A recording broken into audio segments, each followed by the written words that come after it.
ഗംഗ ഇപ്പൊ എവിടെ പോകുന്നു? അതുകൊള്ള ഞാൻ പറഞ്ഞില്ലേ അല്ലിക്ക് കല്യാണാഭരണം എടുക്കാൻ പോണെന്ന്. ഗംഗ ഇപ്പൊ പോണ്ട. ഞാൻ പോണ്ടേ? വേണ്ട. ഞാനിന്ന് രാവിലെ പറഞ്ഞിരുന്നാണല്ലോ, പിന്നെന്താ ഇപ്പോഴൊരു മനംമാറ്റം? ഗംഗ ഇപ്പൊ പോണ്ട. അതെന്താ? അല്ലിക്ക് ആഭരണം എടുക്കാൻ ഞാൻ കൂടെ പോയാല്? വേണ്ടെന്ന് പറഞ്ഞില്ലേ? എന്താ എന്താ ഞാൻ കൂടെ പോയാല്? പോകണ്ട.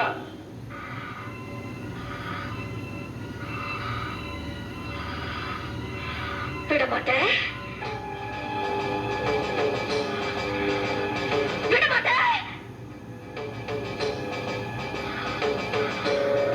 அப்ப நீ என்னை இங்கிருந்து எங்கேயும் போக விட மாட்டே? ஐயோ நாய, உனக்கு எவ்வளவு தைரியம் இருந்தா இப்பவும் என் கண் முன்னாடி வந்து நிற்ப? இன்னைக்கு துர்காஷ்டமி, உன்னை நான் கொன்னு ஓ ரத்தத்தை குடிச்சு ஓங்கார நடந்து விடுவேன்.